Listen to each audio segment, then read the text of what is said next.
honestly kind of feel like I'm on JetPens right now. Well, on a related note, hello, today we are going to talk about stationery for bookish people. So this idea came to me for two different reasons. One, I know that a lot of us bookish people are getting into annotating these days, and the supplies that you use for annotating can really change your annotating experience. So I wanted to share what I like to use for annotating. This has come from many years of annotating, whether that was from school, reading research papers, or actually just annotating my reading for leisure books. So I'm hoping to utilize the many years of experience that I have to make some recommendations for you guys today. The other reason is that we are quickly coming upon the holiday season. A lot of people around the world celebrate Christmas, and a lot of people around the world have loved ones who are bookish. And unfortunately, if your loved one is bookish and they're anything like me, they have likely bought every single book that they already want. And now you are left trying to come up with some sort of gift to get them for the holidays, or even for their birthday, or just because you want to get your friend a gift. But because they have all the books that they already want, what do you get them? You get them stationery. So I will also be trying to give links and recommendations for where to pick up some of the stationery in case you would like to gift it as well as have it for yourself. Without further ado, let's jump into the video. So I've got four major sections. We've got highlighters to use for annotating, pens to use for annotating, tabs to use for annotating, and also sticky notes. So I'm just going to go through each of these sections one at a time and tell you what I like to use, why I like to use these utensils, and places you can pick up these instruments. Starting with sticky tabs, because I think that is probably the most fun part of annotating in my opinion. There are tons of different types of sticky tabs out there, and I've used pretty much everything. I've used the fun paper ones that have like little designs on them. I've used the super basic muji paper ones. I've used the plastic ones. I've used lots of different brands, and over the years I found that I really prefer these plastic tabs. So these are made of plastic. I really like these post-it ones that come in a single pack so you can take it with you easily. I find that these stick in books a lot better than the paper ones tend to. I haven't really found a good paper tab that has a good adhesive that will stay as well as plastic tabs do. The other issue I have with paper tabs is that, in my experience, when you put the books away in a bookshelf, they will fold and get crumpled and just not look nearly as cute as they did when you put them on originally, whereas plastic tabs tend to retain their shape and original form a lot better than paper tabs. So those are why I personally prefer plastic tabs. Not to say that paper tabs aren't fun, it's just a personal preference thing. And again, I really recommend these singular post-it note ones.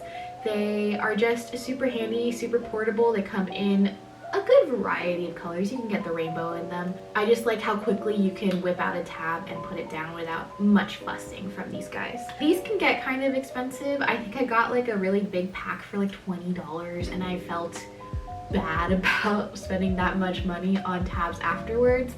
But before I splurged on the singular post-it note tabs, I primarily use tabs from Daiso. So Daiso is a Dollar Tree-esque store where everything is like $2 or less for the most part. And they've got a bunch of stationery. One thing that they have been carrying pretty consistently recently, at least at my Daiso, are plastic tabs. And what's really great about these ones is not only do they come in large packs so you can get lots of different colors, but they also come in pretty nice color sets. So I will insert some B-roll of some of the sets that I have here. I've been pretty happy with my Daiso plastic tabs. They're very good quality adhesives, they've got really great colors, and there's a lot of variety. If you are looking for a more budget-friendly version, I would definitely check out your local Daiso or Dollar Tree to see what they have in terms of plastic tabs, because I think those work just as well. The next stationery recommendations I want to make are highlighters. So highlighters are going to be those fun pens you can use to highlight your favorite text, parts that piss you off, parts that you want to remember for later. We all got used to using highlighters in school, right, in our textbooks and whatnot, but now we are using it for leisure. We can use fun colors, we can use different sizes, different type. But in my experience, a lot of the, especially mainstream highlighters, have very very intense ink. And by intense ink, I mean that when you do highlight in a book, it tends to bleed onto the other side or ghost onto the other side. And to some of us, that's not an issue, but to others, like me, I really hate that. So I've been pretty much on a mission since I started annotating to find highlighters that are bleed proof. There are a lot of highlighters that will say that they're bleed proof, but because book paper is a slightly different weight or a different thickness than the papers that some of these highlighters are made for, there will still be bleed through. My personal top of the line favorite for annotating are going to be these Uni-Propus window highlighters. These are beautiful for many, many reasons. First of all, they do have this little plastic tip in the middle of the marker so that you can actually see through the tip and see where you're highlighting exactly. You have a lot more precision when it comes to what you're highlighting. I am definitely guilty of just going on and on and on because I forgot to stop the highlighter, but with these I actually know where to stop the highlighter. I also really like the ink. As I mentioned, these are probably the only highlighters that pretty much consistently do not bleed through book pages for me. I won't say that they 100% never bleed through, but for the most part I've been pretty happy with any of the bleeding or ghosting that happens with these pens, if at all. And the other really great thing about these pens is that they do come in so many different colors. So if you're someone who likes to color code or who likes to match the color of your highlighter with the cover of your book, then I think these will be a really great option. They just have so much variety and they're going to get the job done well. I'm personally not sure of where Uni-Propus highlighters are available in flagship stores, brick and mortar stores here in the US, but I can recommend two other brands that also make pretty much dupes of the Uni-Propus window highlighters. One is Muji. Muji does make window highlighters. They come in very bright colors and the color range is not nearly as robust as the Uni-Propus, but if you want the highlighter with the window property in it, then this will do. Another brand that carries these window highlighters that also has brick and mortar stores here in the US is Typo. Typo is an Australian brand, but I'm pretty sure they have locations across the United States, and it's pretty much exactly the same. I think these two pens might be a little inkier, so they will bleed through just a wee bit more, but if you're looking just specifically for the window part of the highlighter, then these will also do the trick and are probably more readily available to you. The other set of highlighters that I recommend that are way more budget friendly are these Daiso marking pens. These are actually all highlighters, and I got these on a whim a while ago and I ended up falling in love with them. Some of the colors are so pretty and almost identical to ones I've bought from nicer, more niche brands, but they are at a quarter of the price. So I think that you can get 5 of these for $1.50 at Daiso, and I cannot sing enough praises for these. Most of the pens don't bleed through. I would say there is a little bit of variety between all of the pens in terms of the ink consistency and the ink opacity, but for the most part I really love these pens for annotating. They don't bleed through. They don't have the fancy window function, but if you're okay with not having that and you just want a pen that won't bleed through your page, I think these are a really great option, especially since they are so affordable. Okay, and now for my friends who like to write in their books, have I got some recommendations for you?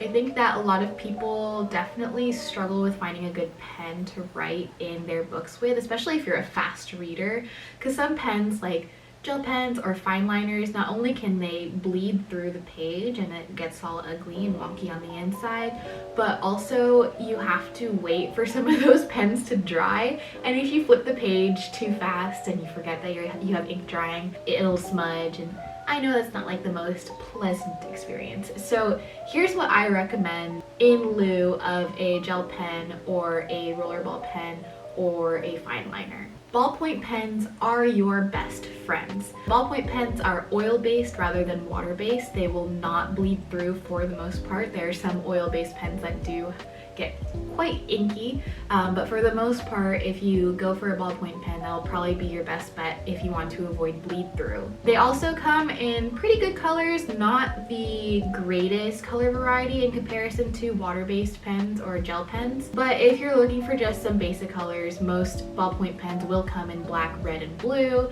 some in green, some in purple, etc., etc. These are my top 3 favorite ballpoint pens of all time. They are the Pentel Kame, the Zebra Blend, and the Uniball Jetstream. You can get these in really fine tips and really broad tips. They have such smooth ink, and the writing experience is really nice with these pens, regardless of if you're writing in like a notebook or if you're writing in an actual book. So I highly recommend these. They can come in fun colors, fun design. These are 100% my favorite pens to annotate with. I'm not someone who writes a ton in my books, but when I do, I love using my ballpoint pens. Another recommendation I have that I recommend with a big ol' asterisk on it is the Friction line of pens. So Friction pens are neat because they are gel pens, so they do come in a lot of fun colors, but they are also erasable.